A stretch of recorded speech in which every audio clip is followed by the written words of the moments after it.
Kehadiran kena register tu kan hari ni? Register semalam ada isi apa? Semalam dah isi. Itu untuk semalam, yang hari ni kena buat juga. Okey, link belum kan?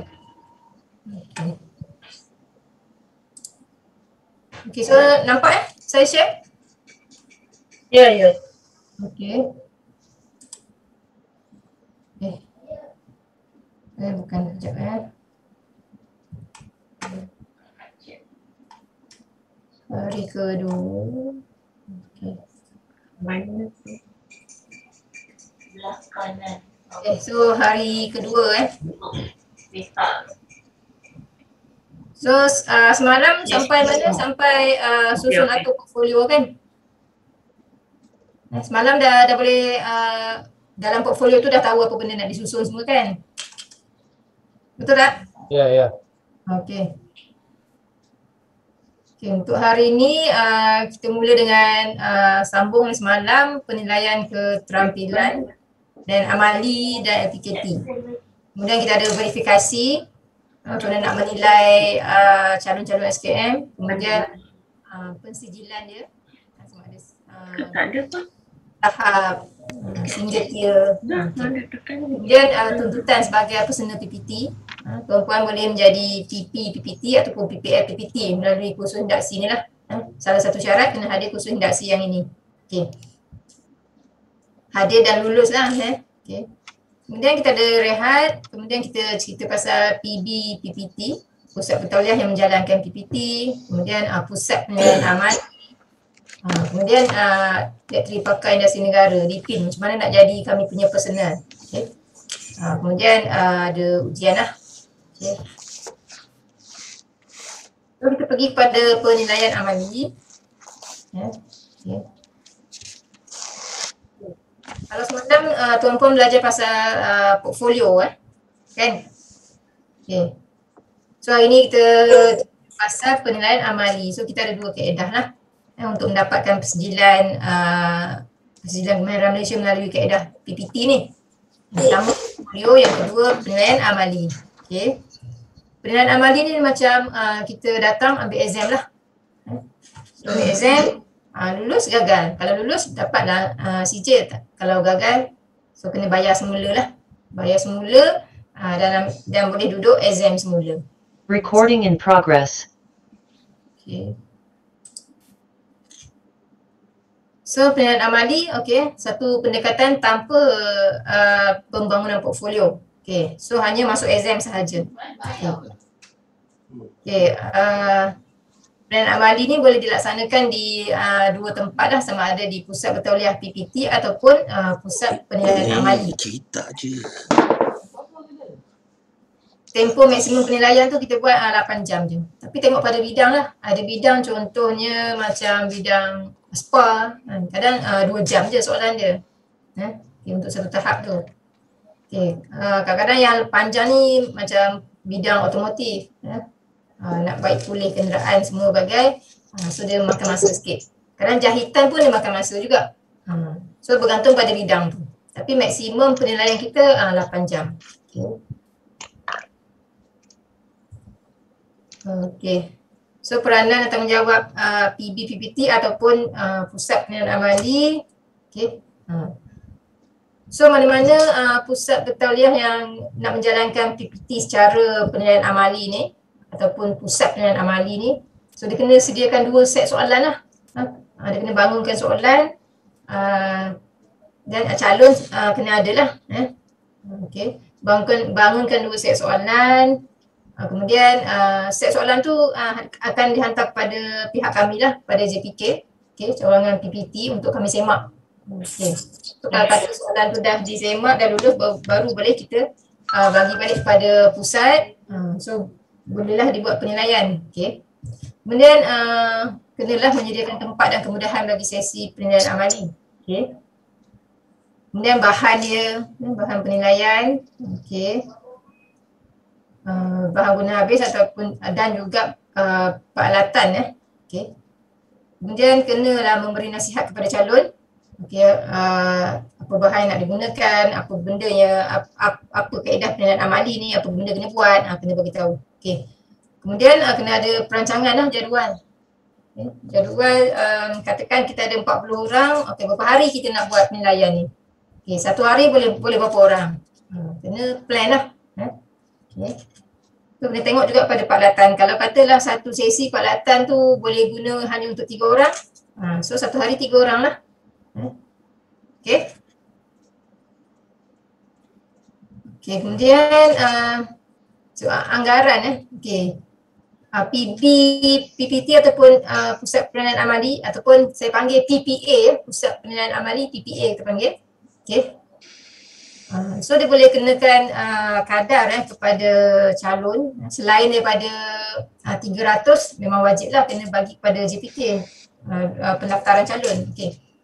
So kalau tengok pada bidang, kalau hard skill nanti dia ada sanarai bidang. Okay, kalau hard skill tahap 1, 2, 3 maksimum 600 lah yang boleh kita kenakan kepada calon. Okay. Dan di LKM 500. Kemudian soft skill, tengok bidang soft skill macam spa, urut terapi, dandan rambut. Okay. So bangunan habis 400 maksimum, di LKM tu samalah 500. Okay. So kalau ada cas-cas lain contohnya macam utility ke apa ke, itu terpulang lah. Okay. So kita kalau ada apa-apa nak tanya boleh terus tanya. Okay. So ini tadi kita punya apa ni, kita punya bidang tadi yang soft skill, soft skill, hard skill. Okay. Kalau kita tengok hard skill tu, okay, kita ada pelombongan, pembuatan, bekalan air, pemotongan, semua ni lah. Tuan Puan memang dapat slide ke? Saya nak tanya. Ada tak? Ada dapat. Dia dapat. So ni bidang-bidang dia. Okay. So dari segi komponen penilaian amali. Okay. So dalam penilaian amali tu dia terbahagi pada 2 komponen lah. Okay. So penilaian prestasi, amali, dibuat amali, prestasi, kemudian penilaian pengetahuan, soal jawab. So prestasi ni 80%, penilaian pengetahuan ni 20%. So sambil dibuat kerja, PPL akan bertanya lah. Okay. Okay, kemudian penilaian dari segi mengikut tahap, okay, amali kita laksanakan ikut tahap lah. Kalau kata dia mohon 2, 3, tahap 2 dia kena buat dulu, kemudian pergi tahap 3. Okay. So kalau single tier, kalau ikutkan yang akan datang ni kita tak ada benarkan amali secara single tier. So, untuk makluman semua juga, kita sebenarnya dalam kita dalam membuat pindaan kepada panduan sedia ada. So insyaAllah dalam bulan 6 ataupun lewat-lewat bulan 7 kita akan keluarkan satu panduan PPT yang barulah. So tuan-puan kena peka. Kita akan letakkan dalam website kita dan ada beberapa perubahan. Puan amali tu 8 jam kan? Ya 8 jam soalan dia. So kalau katakan dia tahap 2 dan tahap 3 sekali, so 8 jam tu dia okey, kalau dia buat tahap 2, tahap 3 dia kena selesaikan dulu tahap 2, kemudian lulus tahap 2 dia boleh pergi tahap 3. So kalau 8 jam tu mengikut tahap. Faham kan? Kalau ada anak abang dapat kakak semua. Orang nak sama juga tu dengan kakak you. Siapa yang bercakap? Boleh yang tadi yang bertanya tadi boleh? Oh, Farid punya. Okey. Okey. Kemudian amali juga boleh dilaksanakan mengikut CU. Kalau katalah dia tak nak ambil CJ penuh, hanya ada 2-3 CU je, dia memang diperlukan yang itu sahaja, so dia boleh mohon by CU, tapi bayaran tetap samalah 300. Kalau untuk CU 300 per permohonan. Kalau kata dia mohon CU 2 dan 3, dia tak mau buat keseluruhan NOS tapi nak buat CU, 2 CU je, 2, 3. So bayaran 300 lah per permohonan tu. Okey. Puan, saya nak tanya sikit Puan. berkaitan dengan bayaran tadi, katakan 300 tu itu kita bayar pada JPK kan? Ya, JPK. Dengan bayaran yang tadi yang ada 600, 400 tu itu maknanya bayar pada pusat tu? Itu pusat. Pusat boleh mengenakan bayaran yang maksimum yang tadi tu lah. Maknanya ada 2 bayaran lah ya puan? So pada kami tetap 300. Kita tak charge apa-apa 300. Itu antara calon dengan PB, terpulang PB nak kenakan berapalah, tapi maksimum yang JPK dah tetapkan yang jumlah tadi lah. Terima kasih. Assalamualaikum Puan. Salam. Nak tanya ke yang penilaian prestasi tadi, kaedah modul setiap CU yang dipohon tu sekali permohonan 300. Yes, kemudian setiap CU tu maksudnya kalau contoh ada 5 per permohonan, okey. Setiap CU tu katalah ada 5 CU, tapi dia mohon 2 CU saja. Jadi dia bayarnya 300 lah. Ya. Kemudian ada baki ada baki lagi 3 CU. Okey, baki lagi 3 kalau CU. Dia buat permohonan lain kali, bayar lagi 300. Ya, bayar lagi 300. Kalau katalah semua CU dia dah penuh kan? Semua CU dia dah buat. So dia boleh tukar kalau CU kita bagi penyata pencapaian lah. PC kita panggil lah. Ya, PC. Partial cert. So dia boleh tukar PC tu kepada satu CJ penuh. Dia kena mohon dengan JPK lah. Okey? Okey, maksudnya CU tu dia ada berapa bil tak clear. Kepada boleh ulang soalan? Tu bergantung pada berapa CU yang dia mampu. Okey Puan ni. Tak dengar, saya tak clear. Macam mana? Kepada dia mampu. Boleh ulang balik tak? Hello? Tak dengar, saya dah cakap dah masalah ni naik. Tak. Apa nanti boleh check? Dah. Nanti boleh check.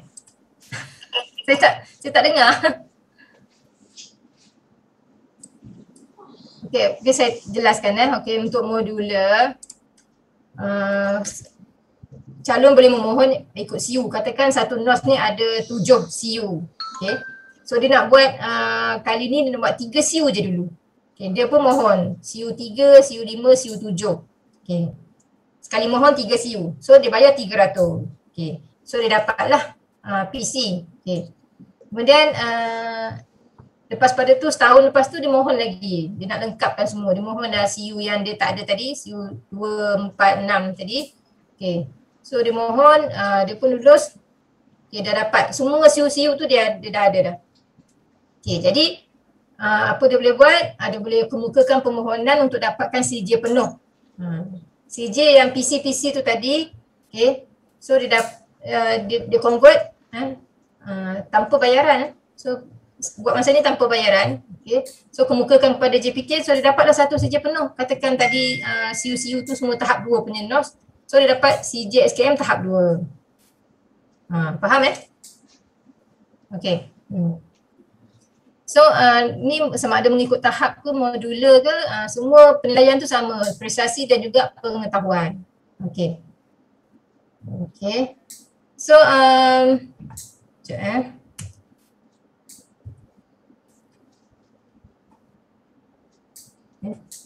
Okay. So ini dari segi pemarkahan. Okay. Pemarkahan tu 60% je. Markah 100%, lulus 60%. So jaranglah kita jumpa yang gagal. Sebab markah lulus pun 60 je. Kan? Okay. Kita tengok pecahan dekat situ. Penilaian prestasi tu 80%. Okay. Kemudian pengetahuan tu 20. Okay. Jadi peratus lulus minimum ni, yang ini calon kena capai. Kalau prestasi kena capai 50. Kalau pengetahuan ni kena capai 10. So 60. Kalau salah satu ni tak capai, katakan prestasi dia dapat 70. Okay. Pengetahuan dia dapat 5 je. Markah 75 kan? Tapi dia dah salah satu ni kurang ni, penilaian pengetahuan dapat 5, kurang daripada minimum yang kita tetapkan, so dia gagal keputusan. Faham Okay. Faham. So nak tengok soalan. Okay. Lepas ni saya akan tunjukkan contoh soalan lah. Senang nampak sikit. Okay. So untuk tadi SKM, untuk DKM ataupun DLKM, okay. So dah ada 2 peringkat kat sini lah. Yang pertama dia kena lulus dulu yang amali ni, prestasi pengetahuan ni, sama juga 60%. Kemudian dia kena ada laporan projek, laporan pengalaman keterampilan terdahulu, LPKT. Okay. So dah lulus amali baru pergi kepada LPKT. Kalau amali tu tak lulus, tak payah tunjuklah LPKT, memang gagal lah. So kalau amali lulus, tiba-tiba LPKT dia gagal, jadi dia ada masa, kita bagi 1 tahun. Kalau dalam tempoh 1 tahun tu dia mohon semula, okay. So kita benarkan dia buat LPKT sahaja. Amali tu kita ambil yang keputusan yang lepas lah. Okay. Tapi kalau selepas 1 tahun, dia kena mohon semula, bayar dan duduk semula amali tersebut, exam amali tersebut. Puan, nak tanya boleh? Okay. Dalam LPKT ada amali ke? Tak, LPKT ni 2 benda berbeza lah. Untuk yang DKM, DLKM, okay, kaedah sama ada portfolio ataupun amali. Okay. Yang kedua dia kena buat laporan projek ni macam tesis tu. Ada bab 1, bab 2, apa dia punya pengenalan, objektif, metodologi, apa dia punya analisa, kesimpulan, yang itu. Maknanya dia kena present yang itu je lah kan? Untuk yang mana? Untuk LPKT. Untuk LPKT dia buat laporan, kemudian dia bentang. Okey, faham. So yang pertama tadi dia kena duduk amali dulu. Okay. Duduk amali, dah lulus, baru dia kemukakan, bangunkan LPKT dia. Okay.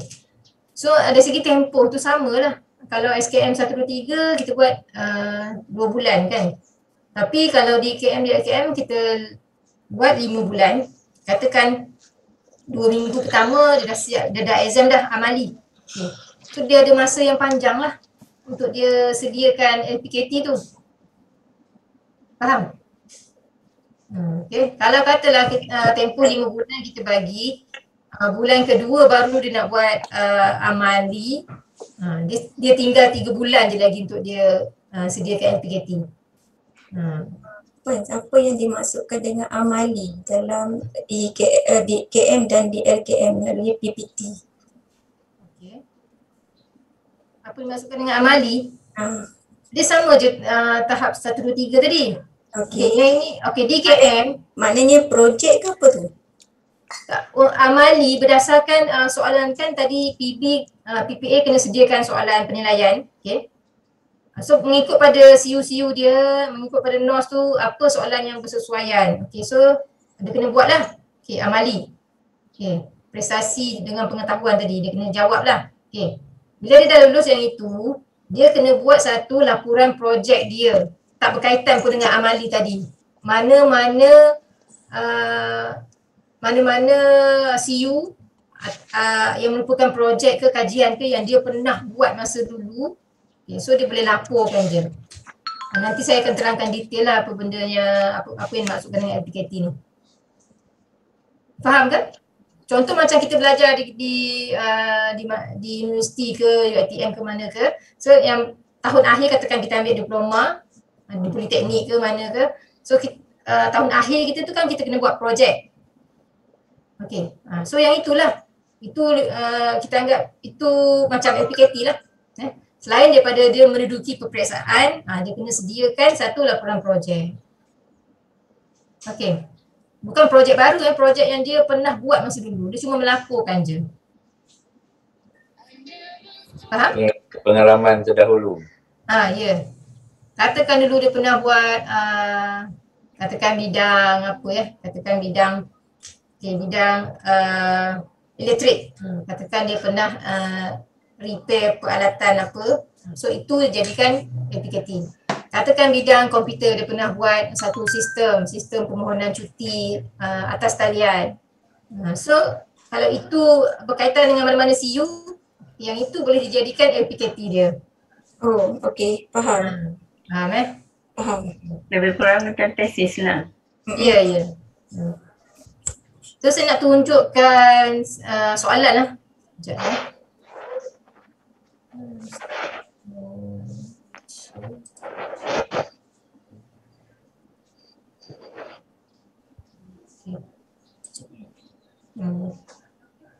Sekejap sekejap. Saya stop sekejap .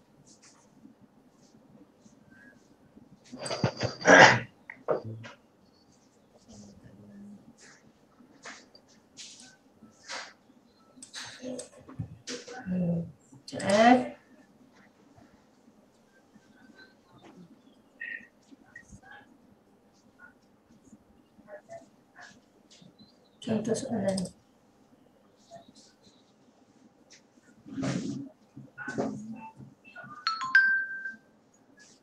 Okey, nampak ni saya share?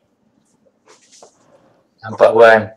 Okey, ni contoh set soalan . Okey. So ini yang dikatakan set soalan penilaian amali. Okey, katakan ini kenderaan perdagangan servis pembaikan G45201-2 2017. Ini bidang dia. Okey. Ini kita senaraikanlah kompetensi dia apa, teras, elektif. Kemudian so ini arahan kepada calon apa dia kena buat. Okey. So ini tugasan dia. Okey. So tugasan dia kata kat situ anda dikehendaki melakukan servis pada sistem brek roda belakang kenderaan yang telah disediakan dan memastikan ia berfungsi mengikut spesifikasi pengeluar. Kemudian dia ceritalah apa dia kena buat. Kemudian dia letakkan senarai bahan kat situ. Okey, apa perlu ada. Okey, kemudian peralatan dan kelengkapan dia. Okey. Kemudian kriteria penilaian. Ini kriteria penilaian kita sebagai PPL dia kena nilai. Okey, apa dia? Perkara kritikal. Bergantung pada soalan ni. Okey, perkara kritikal dia sistem brek berfungsi mengikut spesifikasi pengeluar dan tiada kebocoran benda brek. Itu dia kata perkara kritikal. Kalau benda ni tak lepas, so gagal. Okey. Kemudian proses kerja. Okey, kemudian ada hasil kerja dia. Kemudian sikap. So perkara ni yang dinilai. Okey. So ini lampiran kepada soalan apa dia kena buat. Okey. Okey. So ini skema pemakahan ataupun kriteria penilaian. Okey. Tulisan amali tu kat sinilah. Okey, sebagai PPL. So kena nilai. Perkara yang contoh ini perkara kritikal wajib lulus. Okey, dia ada 2 perkara kritikal kat situ. Kemudian proses kerja tadi 60 markah. Dia kena buat ni lah.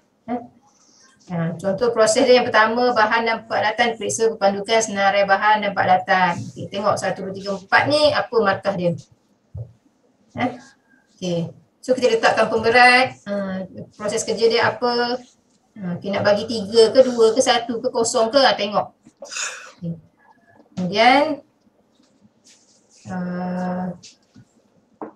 kemudian hasil kerja dia kita ada 3 hasil kerja kat situ. Yang pertama, pelarasan handbrake mengikut spesifikasi yang ditetapkan dalam manual servis. Betul tak dia buat?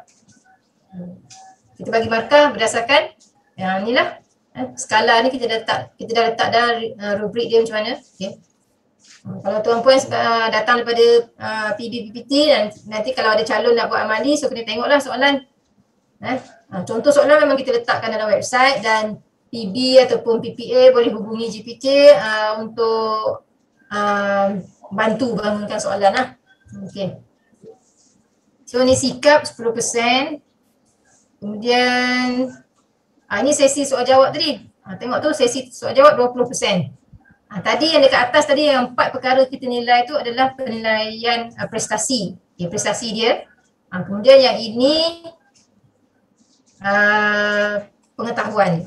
Okay, sama ada nak disoal selepas dia melakukan kerja ataupun sepanjang dia melakukan kerja tu PPL akan bertanya lah. Okay, biasa akan ada 10 soalan. Okay, kemudian yang prestasi ni tadi, katakan kita ada berapa CU tadi? Okay, tengok. Okay. Kita ada 7. Katakan prestasi ni melibatkan 3 CU sahaja. Okay, prestasi yang kita nilai yang soalan tadi melibatkan 3 CU sahaja. Yang 4 CU yang tak terlibat dalam amali ni, yang tak terlibat dalam prestasi, kita akan tanya di bahagian ni lah, sesi soal jawab tu. So jadi dia akan cover untuk keseluruhan NOS tersebut. Faham tak? Sebabnya tak mungkin 7 CU tu, tak mungkin 7 CU tu kita boleh gabungkan menjadi satu soalan kan. Susah kita dapat macam tu. Kadang-kadang mungkin 2 CU je yang boleh dijadikan satu soalan prestasi. Yang selebihnya kita akan bertanya dalam sesi soal jawab yang ini, pengetahuan 20% tu. Okay? So di sini ada Puan, saya nak tanya, kalau dia buat penilaian amali, adakah dia perlu buat di PB ataupun di syarikat dia sendiri atau tempat kerja dia? Okay, kalau yang PB, tadi saya cakap 2 tempat kan, sama ada PB, PPT ataupun PPA yang diluluskan oleh JPK. Maksud PPA tu syarikat dia tu tadi, dia boleh mohon sebagai PPA. Faham tak? Dia tak boleh macam portfolio seorang-seorang terus mohon dengan JPK. Bukan macam tu ya. Sama ada pergi kepada PB ataupun PPA. PPA tu boleh jadi syarikat tempat dia ke, institut lain ke, yang bukan PB, PPT ni. PB SDM pun boleh menjadi PPA. So kena mohon lah. Boleh? Boleh Puan, terima kasih. Okay. Puan, saya ada satu soalan. Okay. Saya nak tanya berkaitan dengan pembangunan soalan ni. Okay. Pembangunan soalan ni siapa yang maknanya di PB tu siapa yang yang perlu bangunkan soalan ni ataupun sama ada soalan ni dibangunkan oleh pesenat dan juga dengan kelulusan contohnya TAC ke? Kita tak ada sampai peringkat TAC semualah macam SLAB. Okay. So kita terpulang pada PB, kalau katalah PB, okay. So PB ni mesti ada PP dia kan. Untuk jadi PB, PPT pun dia kena ada penyelaras, dia ada PP. So di kalangan dia orang tu lah yang akan membangunkan soalan. Terpulang pada PB, macam mana nak bangunkan. Siapa yang disuruh bangunkan kan? Biasa PP lah. Okay. Kemudian kalau misal kata kalau soalan tu dihantar kepada pihak JPK, berapa lama agaknya masa yang sebelum kelulusan diberi? Okay. So biasa kita ambil masa, kita kata dalam sebulan lah. Sebab kita nak buat semakan. Dia daftar je, daftar tu maksudnya mohon sebagai PPA. Kalau dah lulus, okay. Kemudian dia kena hantar soalan lah. Hantar soalan kepada kita dalam tempoh kita ambil masa dalam sebulan jugalah untuk kita semak. Sekarang ni tengah beratur lah PPA banyak yang memang tengah banyak lah yang mohon untuk amali. So kita pun queue lah. Okay, so biasa kita ambil dalam tempoh sebulan. Okay, bila soalan tu dah okay, kita semak pun kita minta PPL yang semak. PPL. So bila dah okey kita akan maklum pada PPA tu lah. So, dan dia boleh kemukakan tarikh bila lah cadangan untuk buat penilaian tu. Okey. Terima kasih Puan. Okey, sama. Okey, so dah faham yang ini ya, saya tunjukkan soalan-soalan ni. Yang ni nanti dekat panduan kita pun memang kita letakkan lah. Okey, so kita balik pada slide kita tadi.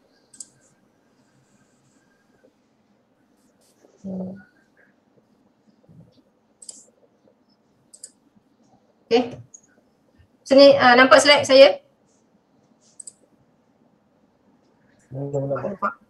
Belum. Dah amali je. Oh, belum lagi. Oh, okey.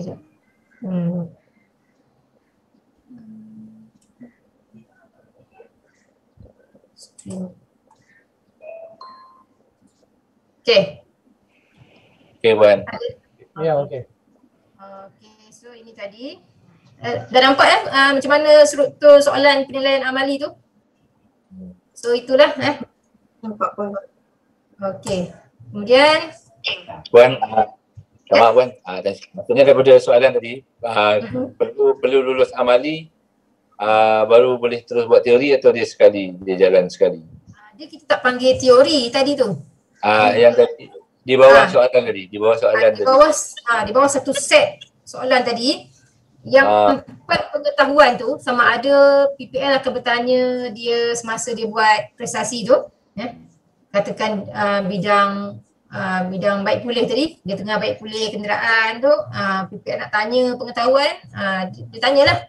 Ataupun selepas dia sudah prestasi tu, so PPL akan tanya, terpulang. Tapi dia di dalam satu set yang samalah, dia tak ada asing. Faham, baik. Terima kasih. Kita tak panggil dia teori, sebab kita tak ada elemen yang macam slab. Kita ada penilaian amali terdiri pada prestasi pengetahuan. Baik, terima kasih. Faham. Terima kasih Puan. Puan, saya ada satu soalan lagi. Okey. Untuk penilaian amali ni, kat mana peranan PP? Peranan? PP, pegawai penilai. PP. Okey, dalam penilaian amali kita tak ada pegawai penilai. JPK tidak assign PP untuk bantu bimbing, tak ada so kita cuma ada PPL sahaja nanti. Okey, kalau sebab di PB, kalau amali ni melalui PB, PPT, so di sana ada PP lah. Itu terpulang lah, sama ada PB dia nak bantu ke apa, terpulang. Dan kalau di PPA pun samalah. Akan ada penyelaras ke, akan ada pengajar yang akan bimbing ke, itu terpulang. Tapi JPK tak assign PP, berbeza dengan kaedah portfolio. Baik. Baik Puan, faham. Terima kasih. Puan, saya nak tanya, untuk soalan pengetahuan tu, sebelum dihantar ke JPK perlu cop pengesahan TAC tak? Tak ada, kita tak ada TAC macam SLAB, tak ada. Sebenarnya penilaian pengetahuan yang 10 soalan tadi tu, kalau ikutkan PPL tu sendiri, on the spot masa tu dia akan bertanya, dia akan catat soalan apa yang ditanya, 10. Sebabnya setiap individu, setiap calon tu berbeza macam mana dia nak, orang kata dia nak korek pengetahuan orang tu, dia nak menilai orang tu punya pengetahuan kan, so dia tanyalah.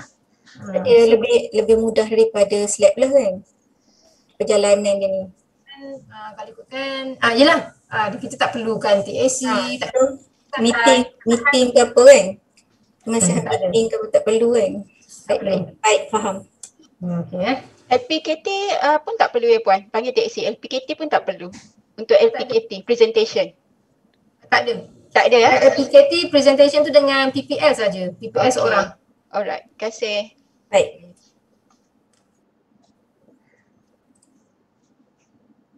So ni tadi kita dah tengok dah apa kandungan soalan amali tadi. Ada keterampilan dia, tempoh, tugasan, senarai bahan, peralatan, kelengkapan, kriteria penilaian, komponen praktikal.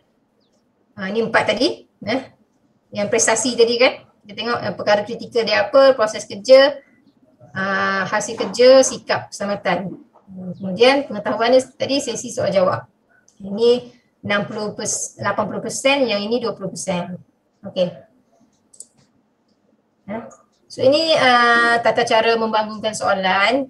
Okey, ini tunjuk secara ringkas lah. Tapi tadi saya dah tunjukkan bentuk soalan, so dah dapat gambaran lah kan. Okey. So keterampilan dia apa? Tajuk atau perkara yang dikenal pasti untuk dinilai berdasarkan sesuatu CU lah. Okey. Tu contoh dia. Okay, tempoh tadi saya cakap tempoh 8 jam. Okay.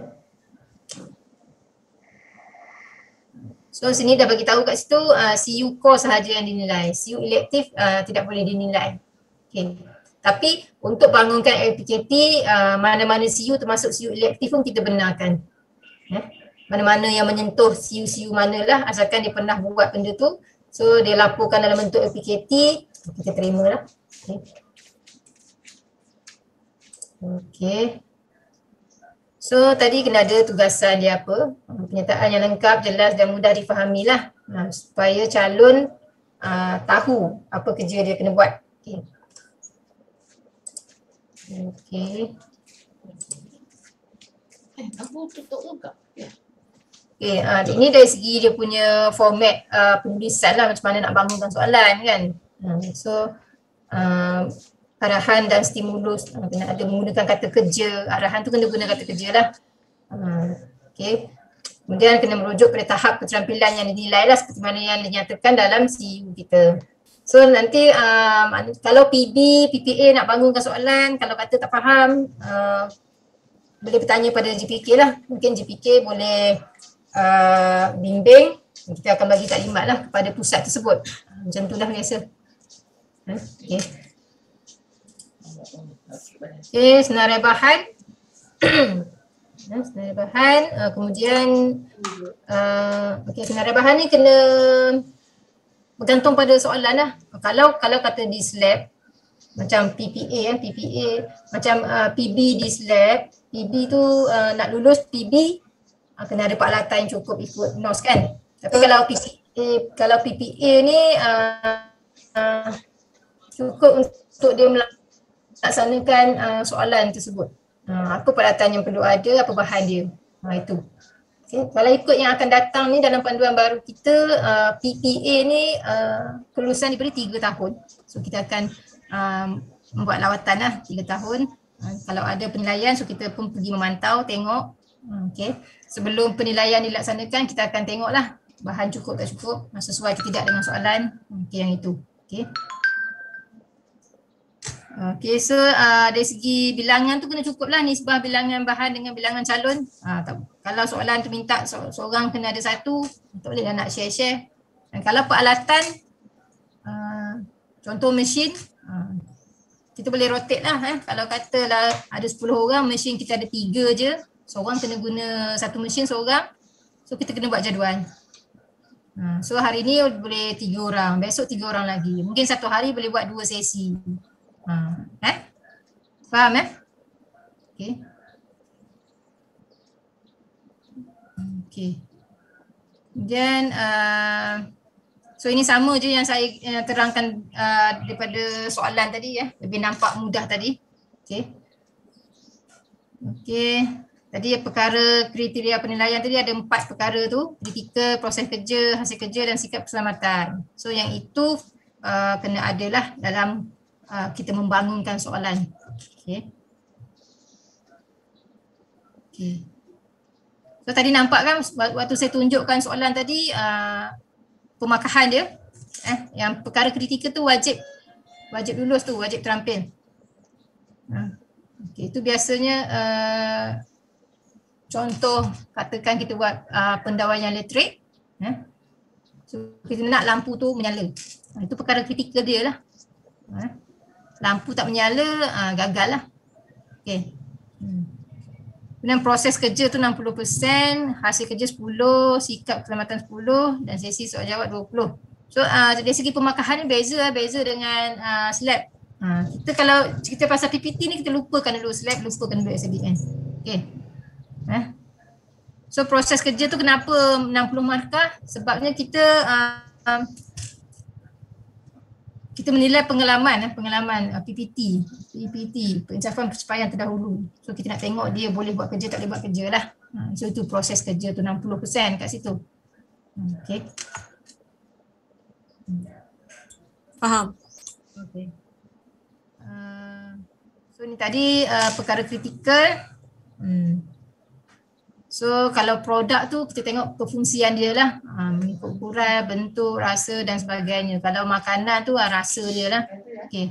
Perkhidmatan, kita tengok kepuasan pelanggan, prestasi dia ataupun penyelesaian masalah dan sebagainya lah. Kita tengok, kita bergantung pada soalan dia. Bergantung pada soalan, bergantung pada bidang lah. Apa yang kita nak tengok. Part mana yang kritikal. Okay. Okay.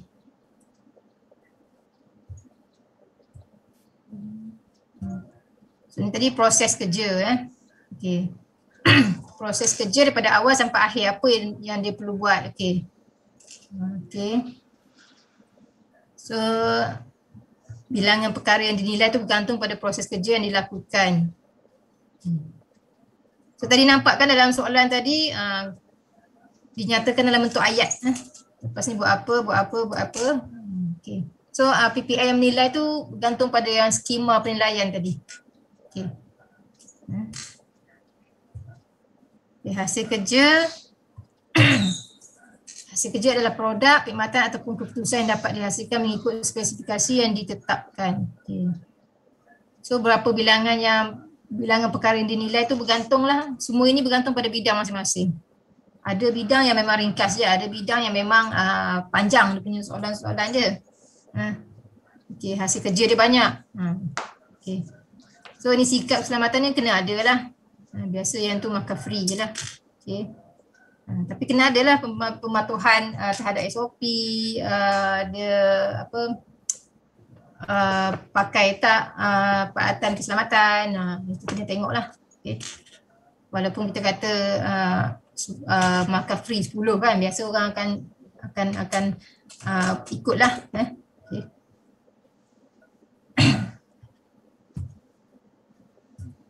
Okay. Okay. So untuk penilaian amali untuk akan datang bila buka kuasa panduan baru ni, kita hanya ada amali mengikut tahap sahaja. Okay. Masuk ikut tahap. Kalau kata dia mohon tahap 2, 3. So dia kena buat satu-satu lah, tahap 2 dulu, kemudian tahap 3. Lulus tahap 2 baru pergi tahap 3. So kita tak ada single tier macam portfolio. Macam semalam belajar portfolio boleh mohon secara single tier kan. Okay, so untuk amali tak ada lepas ni. Okay.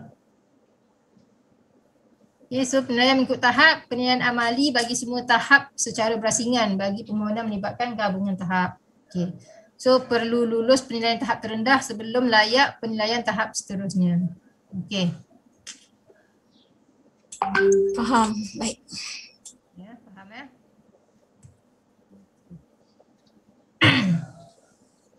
So ini tadi saya ada maklumkan tadi. Untuk DKM di LKM perlu lulus penilaian amali sebelum layak menjalani penilaian LPKT. Okay. Okay, calon diberi tempoh maksimum 3 bulan. Ini kenapa 3 bulan? Sebabnya 2 bulan untuk amali, 3 bulan LPKT. So keseluruhan tempoh 5 bulan. Tapi andai kata macam saya cakap tadi, seminggu 2 minggu dah siap. Dia dah boleh buat amali, okay. Dah bersedia untuk buat amali, okay. Minggu kedua dia dah siap. So dia ada panjang masa lah, 5 bulan tu jugalah dia boleh ada masa untuk siapkan LPKT. Okay. Okay, so yang single tier ni kita tak ada okay, semua mengikut tahap. Okay. Ini yang poin terakhir tu, calon yang gagal penilaian LPKT boleh memohon semula penilaian LPKT dengan mengemukakan bayaran baru tanpa perlu menduduki penilaian amali dalam tempoh setahun dari tarikh lulus penilaian tersebut. Okay. Katakan hari ni dia buat exam amali, kemudian dia bentang LPKT, gagal LPKT dia, amali lulus. So 2-3 bulan lagi dia nak mohon semula, tetap juga kena bayar 300 tapi dia tak perlu menduduki peperiksaan amali tersebut. Dia hanya buat LPKT sahaja. Faham Okay. Tapi kalau katalah 2 tahun akan datang baru dia nak mohon semula, so kena buat semulalah penilaian amali. Okay. Faham Puan, ulang balik Puan yang tadi. Yang poin akhir. Ayah ni, okey. Katakan calon dia mohon DKM. Buat penilaian secara amali. So dia lulus amali. Kemudian dah lulus amali baru boleh buat LPKT kan. So bila penilaian LPKT, so dia gagal. Gagal, keputusan adalah gagal lah. Keputusan keseluruhan gagal. Sebab dia untuk DKM di LKM, 2 komponen ni mesti lulus. Amali atau portfolio dan LPKT. Baik. Dalam kes ni amali LPKT dia gagal. So kita kita bagi tempoh 1 tahun untuk dia tak perlu duduk semula penilaian amali kalau dia nak ulang. Okey. Puan, kalau macam calon tu dia ambil single tier DKM dan DLKM, maksudnya PB kena sediakan 2 set soalan untuk DKM, 2 set soalan untuk DLKM, macam tu? Untuk amali kita tak ada single tier dah. Saya maklum awal-awal kat sini lah. Ini lama punya ni. Untuk akan datang ni memang kita tak benarkan amali secara single tier. Di PB ke PPA ke tak ada. Single tier hanya untuk portfolio. Okay. So amali mengikut tahap sahaja. Okay. LPKT katalah calon ambil single tier, maksudnya dia kena buat satu sahaja LPKT. LPKT kalau untuk portfolio portfolio. Kalau untuk DKM dan DLKM dia ambil single tier. Satu sahaja tahap yang tertinggi tu. Maksudnya LPKT tu. DLKM lah. Okey. Katakan dia mohon secara portfolio single tier 3, tahap 3, 4, 5 kan? So LPKT dia kena sedia pada tahap tertinggi tu. Di LKM satu sahaja.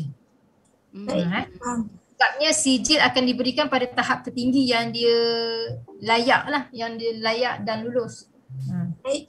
Penilaian amali mengikut tahap ya puan? Ya. Okey. Okey. Terima kasih. Okey, sama. So yang poin keempat tadi faham lah? Ya. Puan, saya nak tanya sikit. Kalau contoh macam untuk penilaian amali, contohnya nak ambil DKM dengan DLKM tu boleh serentak tu Puan? Nak ambil dua sekali boleh, tak ada masalah? Ya. Okey. Untuk katakan tapi kena lalui macam mana tu? Apa?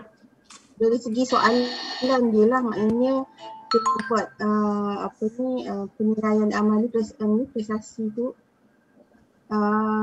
DKM dulu baru DLKM atau macam mana sih? Ya betul.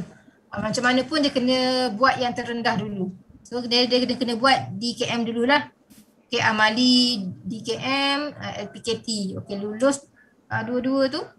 So dapat DKM lah kan. So dapat DKM baru boleh buat untuk DLKM. Okay, Puan. Boleh? Nak tanya. Okay, maknanya boleh serentak lah ya. Serentak tapi boleh mohon serentak tapi penilaian lepas satu-satulah. Maknanya ni Puan, saya nak tanya lagi satu, kalau macam LPKT tu kena buat dua-dua juga DKM dengan DLKM tu Puan? Ya betul. Kalau mengikut tahap, memang kena ada dua-dua lah. Dan amali memang kena ikut tahap. So kalau nak mohon amali DKM dan DLKM, so ada dua lah LPKT dia. 2 kali amali, 2 kali LPKT.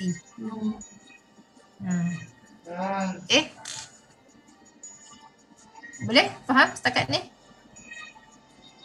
Puan, LPKT, Puan kata sediakan satu saja. So kita ambil CU yang berkaitan tu combine DKM dan DLKM ataupun DLKM sahaja yang tertinggi? DLKM sahaja. DLKM sahaja. Tak ada combine. So DLKM sahaja. Okey, terima kasih. Kejap Puan nak tanya. Tadi ada kekeliruan sikit. Tadi ada yang peserta tanya, kalau untuk amali, kalau kita ambil kaedah amali mengikut tahap kan. Jadi LPKT dia 2 lah kan? Bukannya satu. Maksudnya untuk DKM pun kena buat LPKT, untuk DLKM pun kena buat DLPKT. Ya betul. Melainkan kalau ambil secara portfolio. Portfolio sahaja yang baru satu. Ya betul. Okey, kalau nak ambil secara amali dalam 2 tahap, macam tadi yang tanya tu, boleh mohon serentak, maksudnya adakah kita nak kena tunggu yang DKM kita tu result lulus dulu baru boleh buat yang DLKM, ataupun dalam waktu PPL yang sama datang, lepas kita dah settle buat yang DKM terus nak sambung buat yang DLKM je ke? Boleh ke macam tu?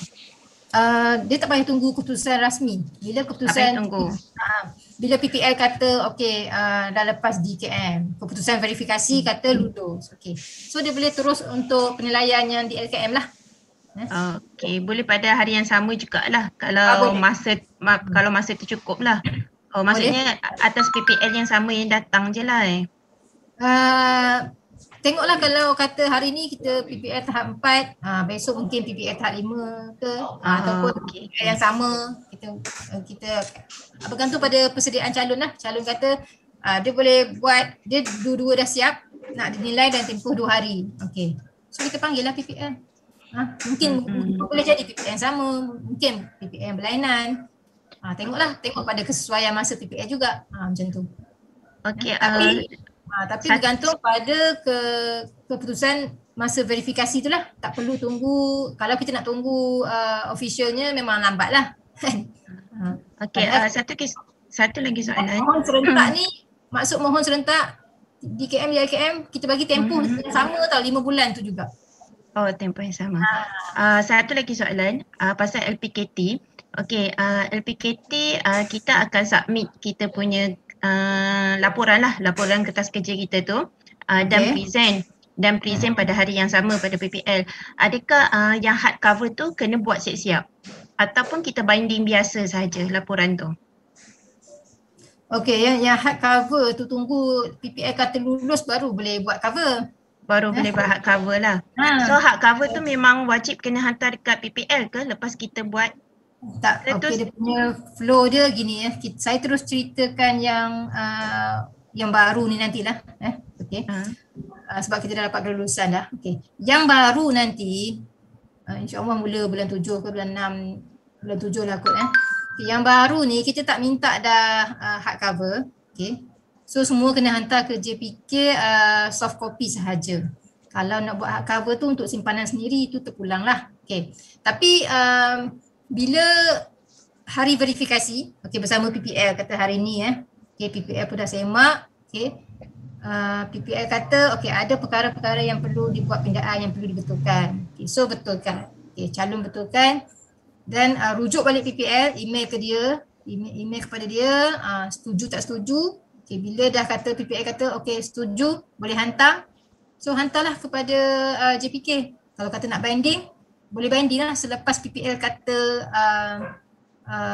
dah boleh banding, dah setuju dengan pindaan semua tu. Terima kasih. Kiranya hantar kat JPK tu soft copy lah kalau ikut yang baru ni. Tak payah hantar hard copy lah Tak payah dah. Okey, terima kasih kita Puan. Kita pun tak ada tempat nak simpan dah. Okey, terima kasih. Okey. Ada satu soalan lagi. Kalau permohonan untuk pengaman 2 tahap kan, so kita kena buat 2. Sekali lagi tak clear, sekali lagi. Ni dari segi untuk penilaian amali. Contohnya kalau kita buat untuk 2 tahap, katakan DKM dengan DLKM. Dari segi yuran tu macam mana Puan? Mengikut tahap. Okay, kalau dekat JPK senang je. Kalau mengikut tahap, 2 tahap 600 lah. Oh, okey. Tapi kalau dengan pusat PB nak charge bayaran macam saya cakap tadi kan, bayaran bahan apa semua itu calon kena bayar kat PB lah. Kita tak masuk campur lah tu. Sebab keliru kan, sebab dia ini dengan sekali permohonan. Sebab yang sebelum ni kalau sekali permohonan boleh satu maknanya 300 je. Maknanya ni kalau 2 tahap untuk amali jadi 600 je. Ya, yang per permohonan tu kalau CU. Kalau CU katakan dia mohon 3 CU. Hari ni dia mohon 3 CU. Sekali mohon 3 CU, so 300 je lah. Walaupun dia mohon sekali mohon 1 CU ataupun 5 CU, so 300. Tapi kalau tahap, kita sebut tahap, per tahap lah kena bayar. Kalau dia mohon tahap 2, 3, 4, 5, ada 4 tahap tu. So jadi 1,200 dah dia kena bayar. Tempoh tetap kita bagi tempoh yang sama. Katakan dia mohon tahap 2, 3, 4, 5. Kita ambil tempoh tahap 5 tu lah, 5 bulan. 5 bulan dia kena sediakan. Kalau kata portfolio, 4 portfolio lah. Kalau amali, 4 kali lah amali dia tu. Dan CJ Puan, CJ dibagi 2 lah. Maknanya kalau walau serentak katakan mohon 2 tahap, maknanya DKM dapat, DLKM pun dapat macam tu. Ya, kalau sijil ikut tahap. Kita bayar tu per tahap, jadi dia layak dapat setiap sijil, setiap tahap tu sijil dia. Kalau single tier, satu tahap tertinggi je. Itu pun kalau dia lulus tahap tertinggi yang dimohon. Dia mohon 2, 3, 4. 2 lepas, 3 lepas, sekali 4 tak lepas. Tak dapat apa-apa sijin. Faham? Itu kebanyakan dia. Dia bayar cuma 300 je. Mohon single tier, portfolio, tahap 2, 3, 4. Bayar 300 saja. Tapi bila 300, satu CJ je lah. CJ yang tertinggi tu kalau dia layak, dapat lah. Kalau tak, semua tak dapat. Faham puan. Pilihan dan kekurangan je lah. Okay. So, okay. Kita teruskan. Ada soalan lagi? Tak ada Okay. So yang lain okay? Okey. Faham kan? Okey. Dian nanti kan tak boleh jawab. Saya tak tahu Bagi jawapan bocor tu. Soalan bocor, jawapan tak bocor. Betul. Okay. Ni dah masuk bab PKT. So Amali tadi boleh faham Faham. Semalam belajar buku, hari ni Amali. Okay, Amali duduk exam je. Okay. Puan, satu je nak tanya. Macam sekarang ni kalau macam pusat Amali, PA dia tak boleh buat betul sebab sekarang kan COVID kan, macam mana nak laksana? Okay. Untuk kita memang ada garis panduan dalam tempoh PKPB, dalam tempoh PKPB semua ada dekat website kami. Okay, untuk amali sahaja yang kita tak benarkan walaupun online. Sebab dia melibatkan banyak pihak kan. Kalau dalam PKP yang boleh online secara portfolio lah.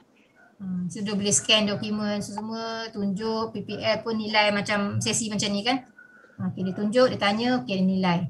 Tapi kalau amali, kita tak benarkan, cumanya kecuali bidang-bidang tertentu lah, itu pun dia kena mohon kepada ketua pengarah lah. Contoh bidang tertentu tu macam nyanyian. Nyanyian dia boleh seorang-seorang dia menyanyi kat rumah dengan -1. So itu boleh lah.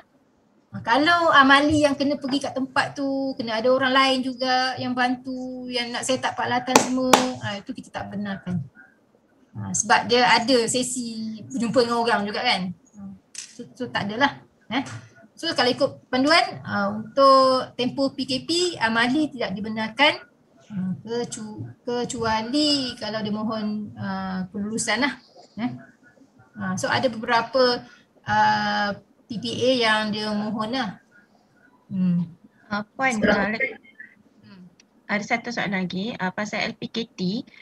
Buat masa sekarang ni LPKT tak boleh dibuat secara online lagi ke?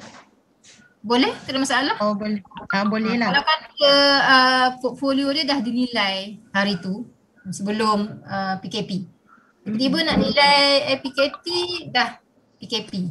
So boleh mohon secara dalam talian, dalam sesi macam ni. So dia present, so PPA boleh nilai lah, tu tak ada masalah lah. So memang dah tahun lepas pun memang kita banyak selesaikan secara atas talian lah. Okay. So ada lagi tak soalan sebelum kita teruskan? Puan? Ya? Puan boleh share tak format soalan penilaian prestasi yang tadi tu pada kami? Boleh tak? Boleh, nanti lepas sesi kot ya. Okey, terima kasih. Lepas sesi nanti saya share. Okey. Puan? Ya. Maksud Puan portfolio boleh nilai secara online lah? Boleh. Macam sign tu? Sign. Kita semua kita buat sign digital lah. Kalau kita kalau PDF, kalau kita set PDF tu, kalau kita pergi dekat yang apa tu kita guna PDF, kita boleh sign secara dekat skrin je lah. Kita buat macam tu. Okey. Faham. Dekat PDF tu, kita buka kan memang ada untuk sign digital tu. Kita sign kat situ lah. So kita hantar balik. Jadi tak ada masalah. Tak ada masalah. Okay. Baik, terima kasih Puan. Okey. Okay, so boleh kita teruskan. Okay, KLPKT. Sekejap,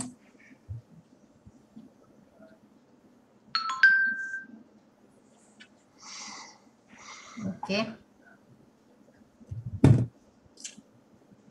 Okay, LPKT, laporan pengalaman keterampilan terdahulu. Adalah satu dokumen bertulis yang menjelaskan pengalaman kerja seseorang individu atau pekerja dalam bentuk laporan lah. Okay.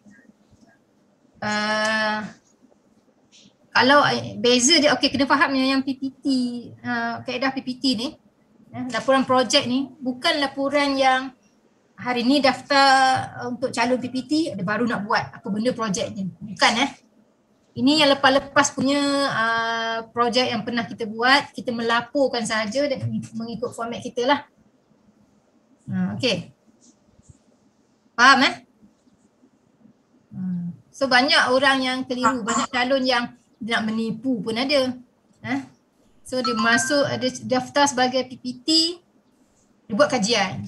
Kebanyakannya kajian lah, soal selidik. Yang itu benda biasa calon nak menipu pun.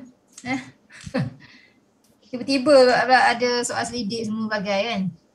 So bukan So melaporkan benda yang dia pernah buat masa dulu. Yang berkaitan dengan mana-mana CU je pun. Tak kisahlah CU core ke CU elektif ke. Asalkan berkaitan, so itu boleh. Okay. Okay. So tugasan yang dilakukan dia sama ada tugasan dilakukan oleh calon ataupun projek yang pernah dikendalikan ataupun penyelesaian, paling mudah pun penyelesaian kepada satu masalah lah. Ada repair peralatan ke, Ada repair TV. Kalau berkaitan dengan elektronik tu kan, mana-mana CU tu, so boleh lah. Okay. Baik. So dia buat produk ke. Okay. So boleh faham Okay. So konsep LPKT ni dibangunkan lebih awal macam saya cakap tadi lah. So yang dia dialami sendiri oleh calon lah. Okay. Yang asli bukan rekaan. Mana-mana rekaan yang plagiat apa semua tu memang kita jumpa memang gagal lah. Memang ada berlaku. Sebab kita semak, kita ingat lah yang mana yang tajuk-tajuk yang lepas-lepas kan. Ada tu tukar-tukar tajuk depan je. Dalam isi semua sama. So bila kita jumpa kes macam tu, yang mana dah dapat CJ pun kita tarik balik lah CJ dia. Okay. So projek tu sesuatu yang memberi manfaat lah. Biasa benda yang dah lepas memang kita tahu bila kita buat tu memang ada manfaat lah kan. So yang itu antara ciri-ciri dia lah. Okay.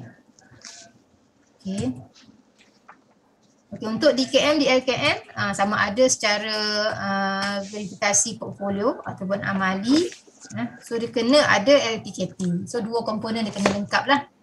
Sama ada portfolio, amali, kemudian baru pergi kepada LPKT. Okay.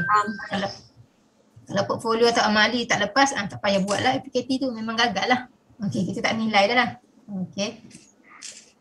Okay, seterusnya. Dari segi pemilihan tajuk, pemilihan tajuk ni kita tak kisah asalkan mana-mana terkena pada mana-mana CU. Okay. Okay.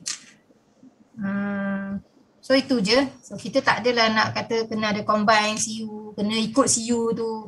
Tak, mana-mana terkena. Katakan CU tu tajuk dia untuk pemasaran. Kalau kata dia pernah buat pemasaran bagi produk produk ABC, so itu boleh dijadikan LPKT lah. Okay. Okay. Jenis projek ni sama ada teknikal, kita dua je kat sini. Sama ada teknikal ataupun kajian sosial. Teknikal ni biasalah yang aplikasi atau bangunkan produk, yang software tu kalau kita kata buat contoh macam kita bangunkan sistem. So kalau kajian sosial ni biasa yang kaji soal selidik tu lah. Biasanya jarang lah. Kalau melainkan kerja kita tu memang melibatkan kerja buat kajian kan. Selalulah kita buat survey apa semua. Tapi kalau tiba-tiba mohon PPT, tiba-tiba dia buat survey dalam bidang tugas dia. Macam tak kena lah, macam semata-mata untuk dapatkan LPKT je lah. So kita tahu mana-mana calon yang sengaja mengada-adakan projek ataupun yang memang betul. Biasa kalau teknikal tu betul lah, susah nak menipu. Okay.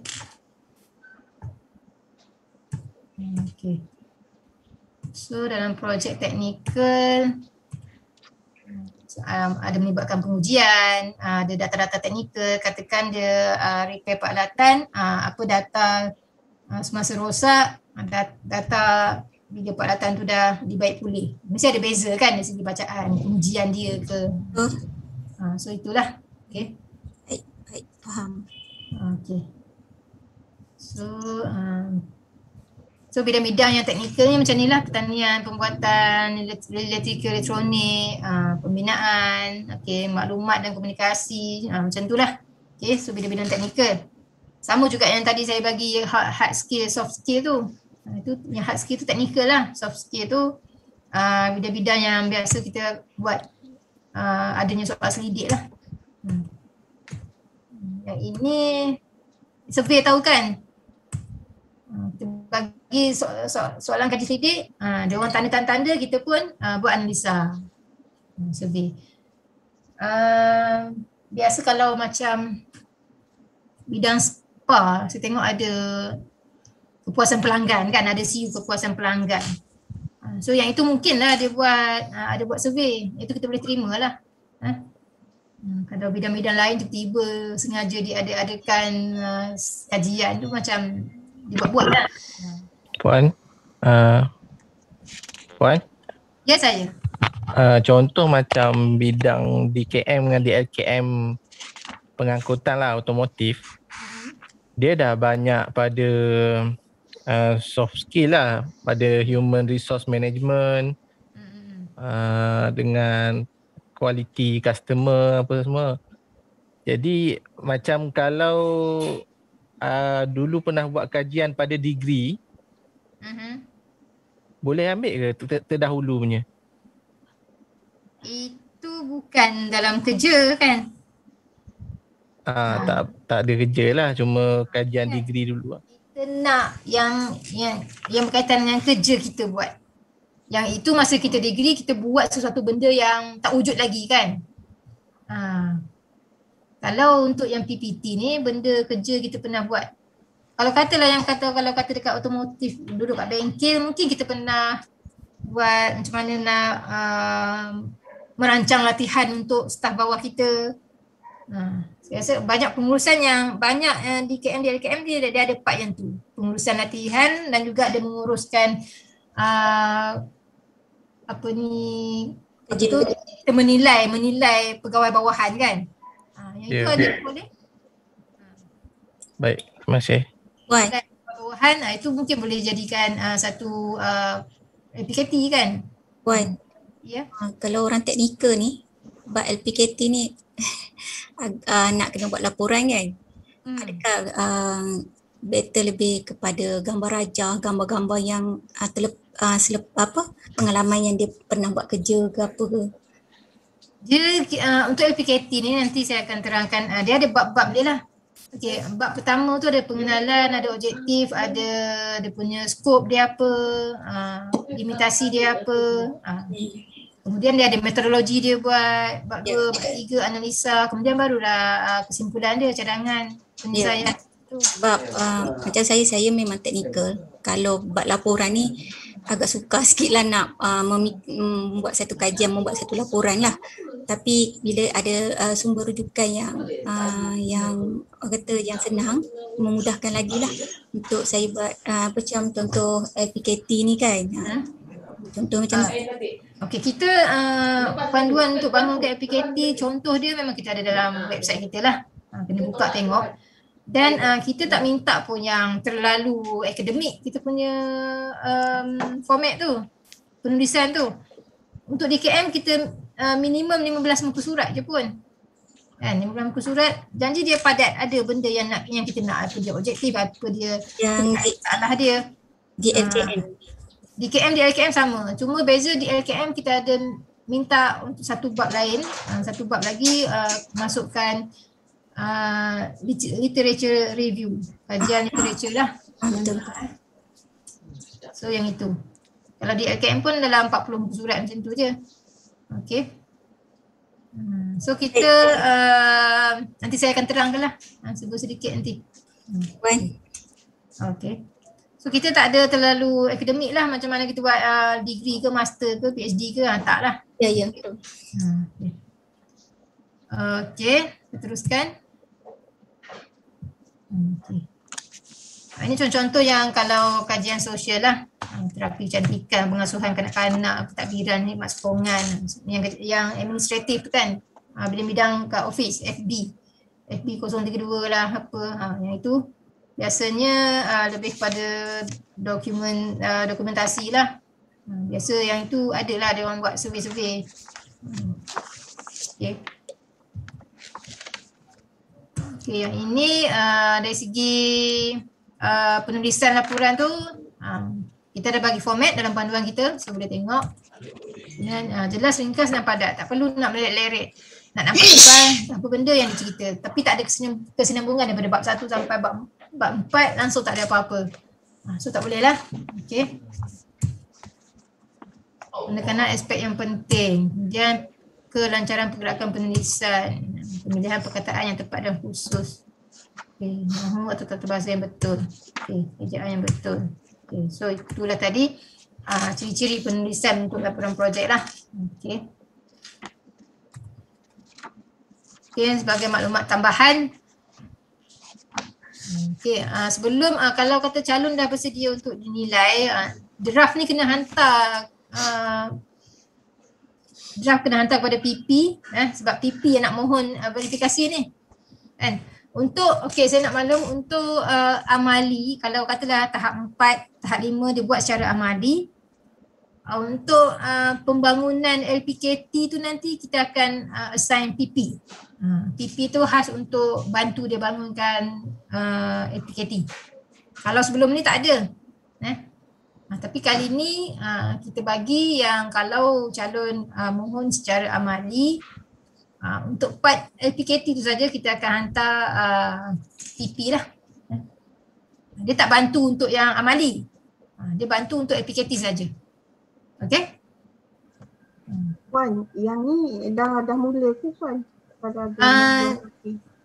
Akan datang bila keluar je panduan baru edisi kedua, kita dah start. InsyaAllah bulan 7 lah. So ada kita punya panduan di peringkat atasan dah tu. Okay. Untuk dapat sign KP je. Okay. Okay. So draft ni kena hantar kepada JPK lah. Draft APKT. Sebab apa?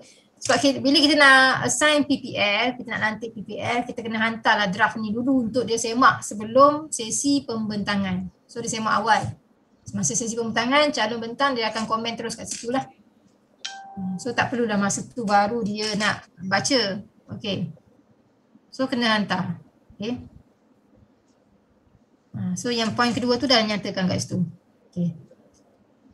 Okey, calon hendaklah menyediakan dan menyerahkan satu set LPKT yang berjilid selepas 2 minggu lulus sesi verifikasi untuk simpanan JPK. Yang itu dululah. Okey, sekarang kita pun dah start slow-slow kita minta soft copy je, tak perlu hantar dah dengan hard copy. Okey. So maknanya selepas sesi verifikasi, so dalam tempoh 2 minggu tu lah selepas ada pindaan oleh PPL, so bila PPL kata okey, so boleh hantar kepada JPK. Okay. Okay, so calon ni boleh tengok lah dalam slip penugasan yang dapat tu siapa dia punya DO. So hantar kat DO tu lah. Okay. Kami punya pegawai bertanggungjawab. Okay. Kita ikut zon masing-masing lah, di utara, di selatan, ikut negeri. Okay. So ini format kandungan APKT tadi. So untuk DKM kita ada pendahuluan, okay, bab 2 ada kaedah metodologi, okay, kemudian penemuan dan analisis, Bab 4 tu perbincangan, cadangan dan kesimpulan lah. Okay. So bab 1 ni penting ni. Dalam tu ada objektif dia. Objektif dan penyataan masalah. Kalau objektif tu tak betul, 2, 3, 4 ni memang tak betul lah. Kita nak tengok yang bab 4 nanti masa perbincangan ni akan tengok menjawab tak pada objektif kita. Okay. Kemudian di LKM ni kita ada 5 bab. Ekstra dia yang bab 2 tu lah, tu yang membezakan DKM dengan DLKM. Bab 5 ni bagi dia tahap 5 ni bagi dia membaca banyak sikit lah. Kita letakkan kajian literature. Mana-mana kajian-kajian orang-orang yang terdahulu yang berkaitan dengan topik kita buat tu lah. Faham Okay. Okay.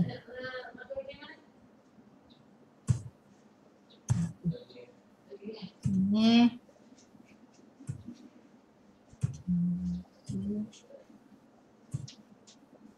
okay, dalam bab 1 pendahuluan kita ada pengenalan kepada projek tersebut lah. Kemudian kita ada penyataan masalah. Penyataan masalah ni apa masalah yang dihadapi sehingga kita nak bangunkan projek tu.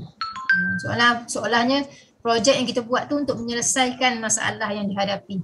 Okay. Contohlah katakan sebelum ni kita permohonan cuti semua secara manual, isi borang hantar. Okay. So masalahnya tercicir lah, orang suka menipu lah apa semua kan. So jadi dia bangunkan satu projek, dia bangunkan satu sistem. So semua pekerja boleh mohon cuti secara dalam talian. So tu yang menyelesaikan masalah tu tadi. Okay.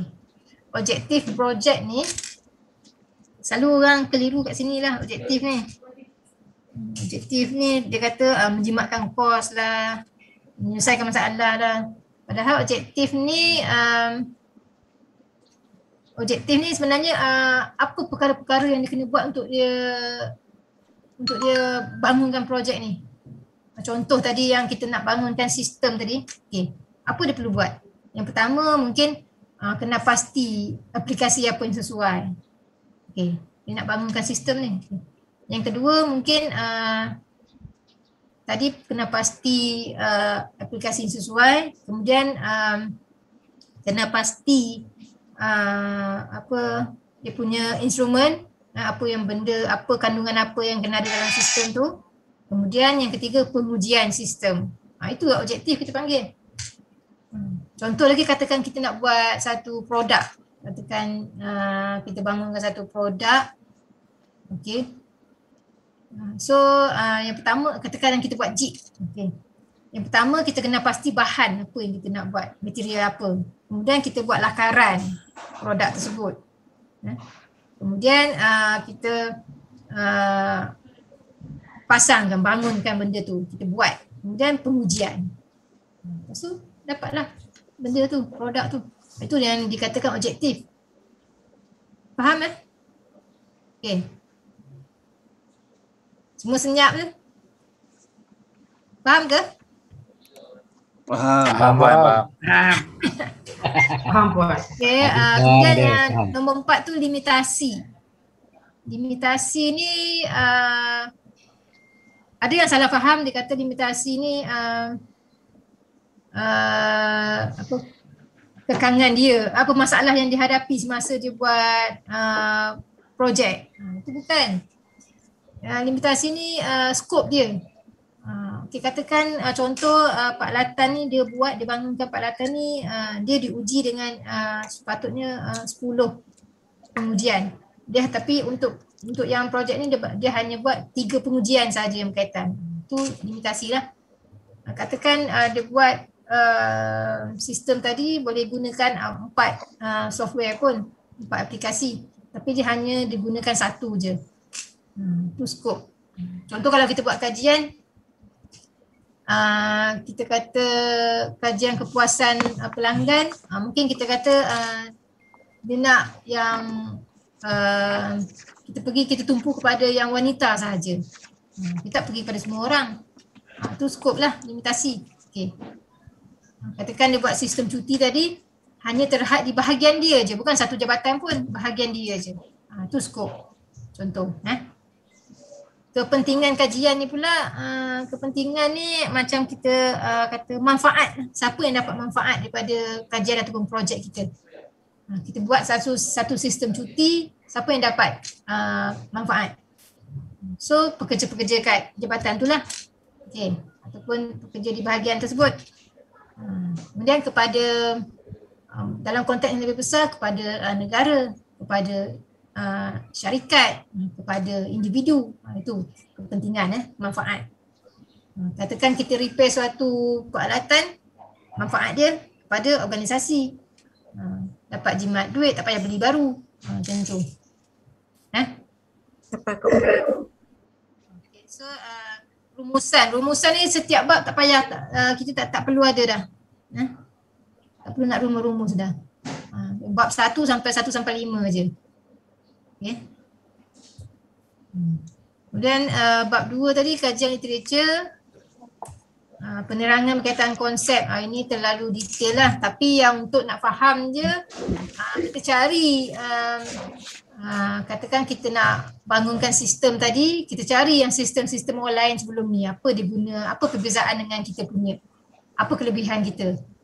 Kalau kita nak bangunkan satu produk, kita guna, katakan kita buat satu, kalau bidang jahitan tu kita kata pakaian, katakan kita buat pakaian renang muslimah, contoh. Banyak juga yang di luar-luar orang buat pakaian renang kan, tapi mungkin berbeza dari segi material. Kita pula buat material lain. So kita boleh bezakan dengan orang tu dengan kita punya.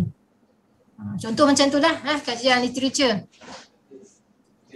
Okay, katakan yang contoh yang bagi yang kat sini perbandingan sistem operasi, katakan model laptop model 2016, model 2019.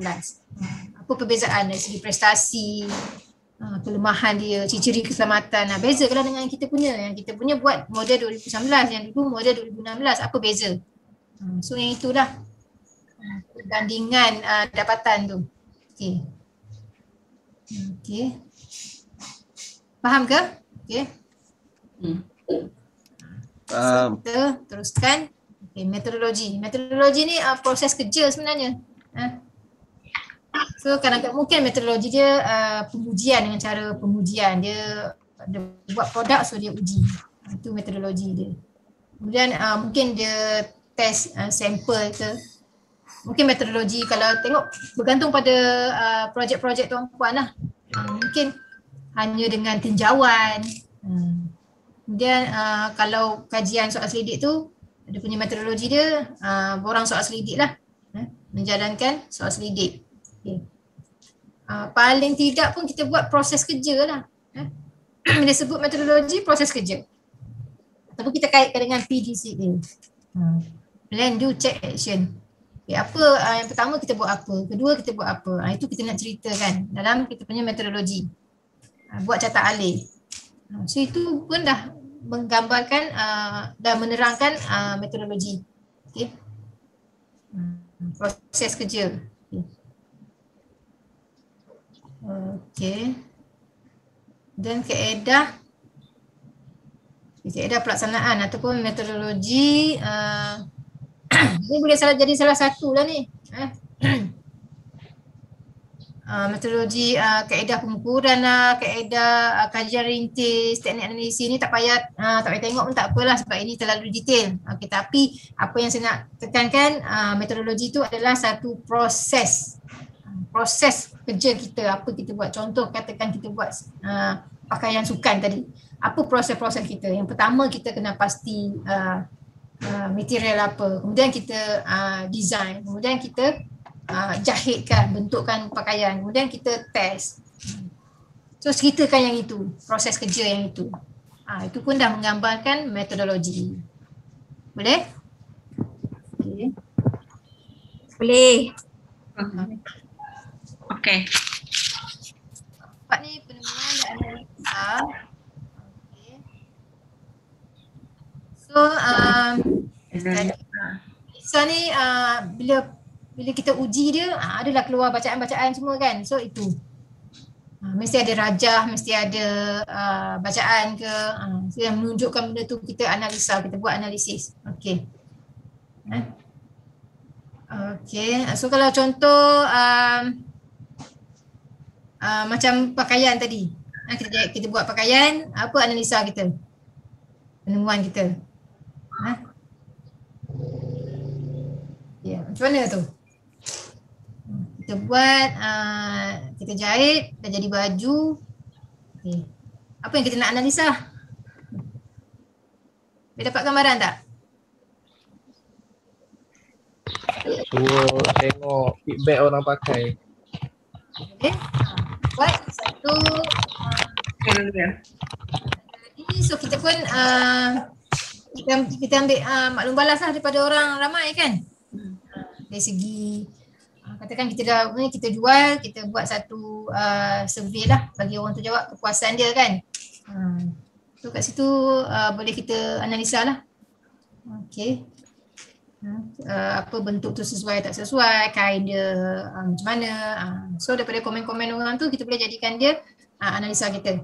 So boleh kita masukkan dalam perbincangan kita, cadangan dan kesimpulan kita kan. Tadi kita kata kita pilih yang pertama tadi objektif kita pilih material kan. Kita kata kain lycra. Apa pandangan hasil analisa kita, pandangan orang ramai terhadap baju kita tadi, apa dia? Panas ke, cepat koyak ke apa ke, itu. Kemudian kita kata design. Tadi yang kedua kita kata design kan, kita design bentuk yang sekian-sekian. Okay. So pandangan orang ramai, okay, apa? Sesuai tak sesuai, menarik tak menarik. So kat situlah kita cerita dalam perbincangan ni. So akhirnya nanti kita nak tengok objektif kita ni tercapai ke tidak. Okay. Okay, kelemahan dan kelebihan kita pun kita boleh cerita dalam ni. Okay. Kemudian kita buat rumusan lah. Kemudian cadangan, serangan penambahbaikan, apa kita boleh cadangkan kepada pihak-pihak yang akan datang. Okay. Contoh dalam cerita pasal reka bentuk baju tadi, mungkin kita boleh cadangkan menggunakan material yang lain. Mungkin kita boleh cadangkan bentuk tu bentuk yang macam mana dari segi reka bentuk dia kan. Okay, so kat sini boleh okay. Tapi ni semua pasal yang terdahulu kan apa yang kita telah buat lah. Yang kita telah buat, bukan kita baru nak buat So itu beza. Beza projek yang dekat SLAB, projek dekat SDN, projek PPT benda dah lepas. Mana-mana benda yang pernah kita buat, okay, kita orang kata kita bukukan lah, kita buat laporan. Okay. Okay, dari segi format tu, bilangan muka surat, 15 hingga 30 muka surat je kalau di KM. Okay. Kalau di LKM tu 40 hingga 80 muka surat. Kalau lebih tak apalah. So 40 hingga 80. Okay. Tidak termasuk lampiran Okay. Kemudian jenis tulisan, Times New Roman, tajuk tu, di bold apa semualah. Ini boleh tengoklah kalau nak bangunkan nanti boleh tengok apa format dia kat sini. Okay. Okay, so ini cerita pasal format. Okay. Okay, jilid. Kalau dulu selagi tak keluar panduan baru, so kena jilid lah. So kalau macam DKM warna biru gelap, DKM warna biru. Sorry Puan, Puan boleh tunjuk yang slide sebelum ni. Okay. Yang ni? Ni, margin. Ni? Ya, correct. Okay, kenapa? Okay, ada apa? Okay, so yang ni saya nak highlight kan yang muka surat tu je. 15 hingga 30, DKM, di LKM 40 hingga 80. Yang lain-lain tu nanti kalau nak buat boleh tengok lah. Okay. So yang ini untuk jilid. Okay, sekarang kena hantar jilid lagi. So DKM tu warna biru gelap lah. Merun untuk DKM. Kemudian bilangan jilid tu satu set PKT yang berjilid diserahkan kepada JPK. So satu je. Kalau PPL minta tu bagi soft copy je dah lah. Kadang-kadang mungkin dia minta kan. Kadang PP pun nak. Kalau nak simpan sendiri Ulanglah. Rule to DLKM. Puan, untuk yang jilid ni masih kena hantar ke? Saya kira dengan yang tadi Puan kata Selagi tak keluar panduan baru, insyaAllah panduan kita keluar bulan 7. So selepas keluar panduan baru tak payah hantar lah. Okay, sekarang ni kalau katalah hari ni ada buat PKT, minggu depan ada, so kena hantar lah. So untuk akan datang tak perlu lagi dah. Kita tak ada tempat dah. Habis semua letak. Puan, mungkin kalau lepas ni dah akan datang lah, kalau buat pun untuk diri sendiri lah kot, untuk simpanan. Kalau nak jilid tu untuk simpanan diri sendiri tak ada masalah lah. Memang kita dah nyatakan yang berjilid hanya untuk simpanan sendiri jika perlu. Okay. Mungkinlah dia nak tunjuk, nak bawa pergi interview ke apa ke kan. Untuk simpanan dia tu terpulang lah. Okay. Saya nak tanya satu, yang DKM tu, biru gelap tu lepas PPL verifikasi baru kita kena buat the hardcover, right? Ya. Kalau awal-awal dah buat hardcover, kalau salah PPL tak setuju semua kena buka balik kan. Kena bayar. Lepas PPL dah sahkan baru kita buat biru gelap tu ya? Ya. Oh, thank you Puan. Okay. Puan, in future dia tak ada tahap 5, tak ada tahap 6 ke apa ke? Itu terlalu nak jawab sekarang pun bukan saya lah yang kena menjawab kan. Perancangan jabatan tu mungkin ada tapi tak tahulah bila. Okey. Boleh? Boleh. So komponen penilaian untuk LPKT, yang pertama ni, ini draft dia Masa kita buat pembentangan tu kita kena bawa draft kita sekali yang komplit daripada bab 1 sampai bab 5 tadi ataupun bab 4. So kita bawa, so yang ini jugalah yang kita hantar kepada PPL sebelum kita mohon tarikh verifikasi tu. Okay. Jadi 70 markah dia akan dinilai 70 markah. Kemudian bentang. Okey, calon kena bentang LPKT dalam setengah jam. Setengah jam. Soal jawab 10 minit. Setengah jam bentang, kemudian soal jawab. Okey. Pembentangan tu dalam bentuk PowerPoint. So 15 markah. Okey, 15 markah. Kemudian sesi soal jawab 15 markah juga. Okey. So semua ada 100%. Okay, so markah lulus minimum ini 40, pembentangan 10, soal jawab 10. So akan ada 60 markah jugalah. Okay. So sama juga, kalau salah satu ni gagal, tak capai minimum, so gagal lah. Contoh APKT dia dapat sini 60. 60 dah lulus lah kan? Sekali dia dapat pembentangan 5, soal jawab 15. So sini dia tak capai minimum walaupun markah dia 75, so dia tetap gagal. Okay. Okay. Okay. So ada nak berhenti nak minum dulu ke? Minum kat rumah masing-masing? Nak pergi toilet ke apa? So 5 minit. Boleh juga puan.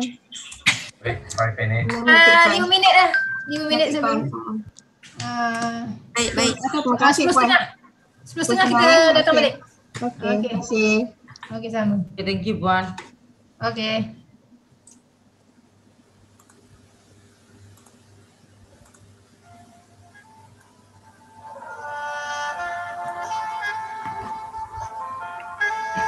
Dah ada ke belum?